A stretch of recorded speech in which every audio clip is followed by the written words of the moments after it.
She-Hulk episode 3. Here's what happened. Jen wins her lawsuit. She can use She-Hulk name, and she does so by parading along her Tinder dates, saying, I was using the She-Hulk identity before it was big. That was Titania's big argument, was like, oh, she only wants to use She-Hulk now because I made the name large. I made the name important. And they proved that to be not true. She-Hulk's running around in men's big and tall clothing still. She needs a wardrobe change. The guy who played Adrian Chase from Arrow, I can't remember his name now that I'm thinking about it, in She-Hulk, but he goes, I got a connection to the Drip Master, whatever the hell this guy's name is.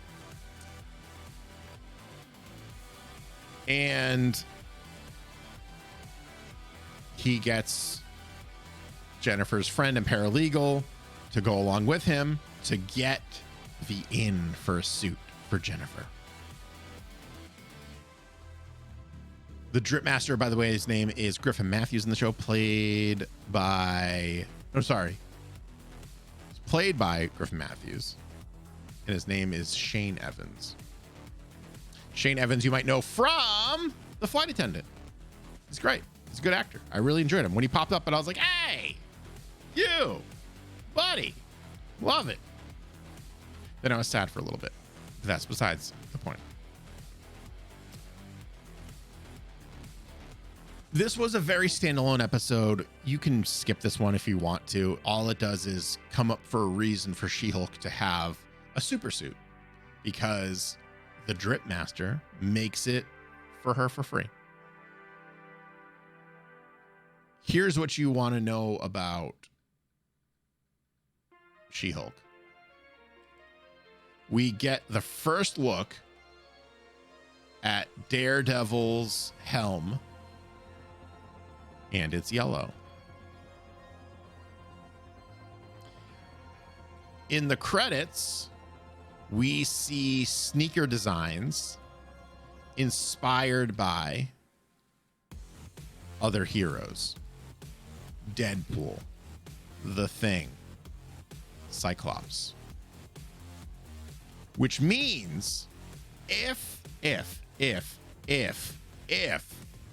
these images are canonical, these three already exist in the MCU.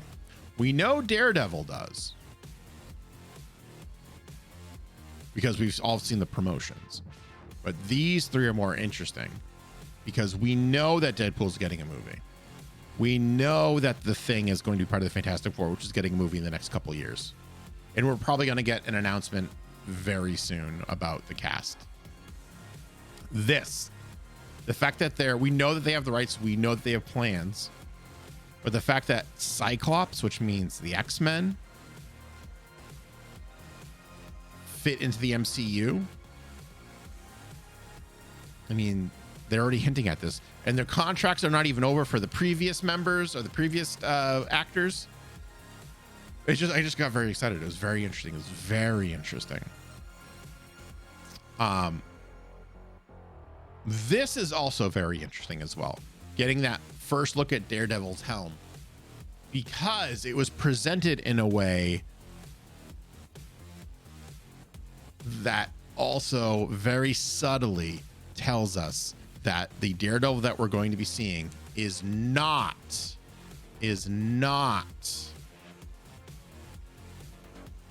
Netflix one. Not the Netflix one. By the way, I misspoke earlier. The Drip Master's name is not what I said it was. It was Luke Jacobson is his name. Sorry. I'm learning all these new names. I'm terrible with names.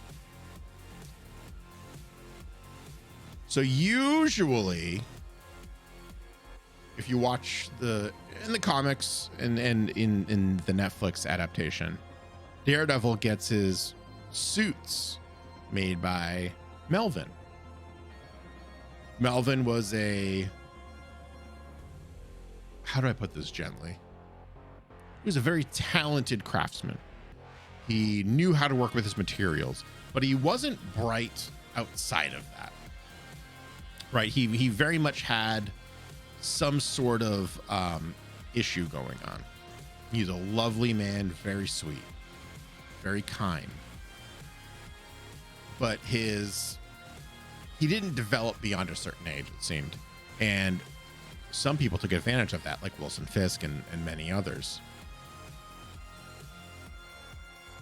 With him not making the Daredevil yellow suit, and that being Luke Jacobson, the Drip Master, making it, that sets a clear one of three things in my mind, maybe four. Number one, Melvin doesn't exist in the MCU. It's always Luke making the costumes. Number two, Daredevil needed an upgrade, and because he's gotten some notoriety in the MCU, the Drip Master took on the job. But why wouldn't he go to Melvin? Maybe Melvin's dead. Maybe in the MCU, the Kingpin killed him. I don't know. Number three, Melvin doesn't exist in the MCU. It's Luke Jacobson who's always done it for him.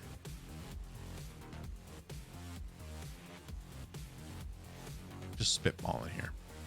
But it sets that very clear idea that this is different from what you know from Netflix, which I think a lot of us knew, but a lot of us were also hoping wasn't the case. At least I was. I was kind of hoping they would take what was already built up from the Netflix stuff, the Netflix run, and then go build upon that more. And just because, and everyone's going to say, but Greg, Disney Plus is not going to make original content that is that dark, that brutal, that bloody. Sure, I agree with you. How do I want to put this? Comic books do the same exact thing. They'll have a run by, let's say, Frank Miller, for example. And it'll be dark and brutal and gritty, and it's noir-esque, and it's wonderful, it's delicious, it's everything you really wanted. And then he ends his line. He ends his story arc. He ends his run on the comics. And then someone else picks it up. And that person, while still fairly dark, is not Frank Miller dark, and brings some levity to it. And it has a different tone, but it's still the same character. It's still the same universe. It's just moving on. And that is what I was hoping they were going to be doing with Daredevil. They still could. We don't know. This is all speculation at this point. But with how subtle She-Hulk has been about quite a few different things, in my opinion, been very on the nose with its messaging. Don't get me wrong. But I feel like there's this subtleness to it in terms of other details that maybe it's just a me looking into it too much thing, which I do. If I watch something more than once, I'm going to read more into it. But I feel like this is just like the medicine in the candy and the cookie and the treat, whatever you want to say. This is them saying, this is them, Kevin Feige, Disney Plus, Marvel, whatever, saying, hey, we know it's Charlie Cox. It's not the same Daredevil. We'll have to wait and see. Overall, this episode was the weaker of all of them, in my opinion. Not a lot happened, and not a lot was supposed to happen. It was just building up for the next episode, which seems like is going to be the Daredevil episode finally, which I'm all for, which I can't wait. So that's all I got. This episode was, I don't know, 2.5, 3 out of 5 for me. Not terrible, not great. Some humbling moments for Jen as she parades every single man that she dated on Tinder in front of the judge. We learned a little bit more about the guy who liked her in She-Hulk, but not as Jen. They made him they didn't make him a joke, which is what I thought they were going to do. They made him very real, and he was very honest, and he was very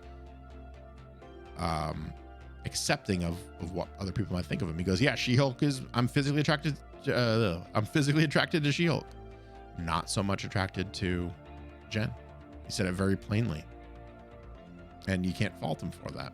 And I thought that was really brave. I thought that was really like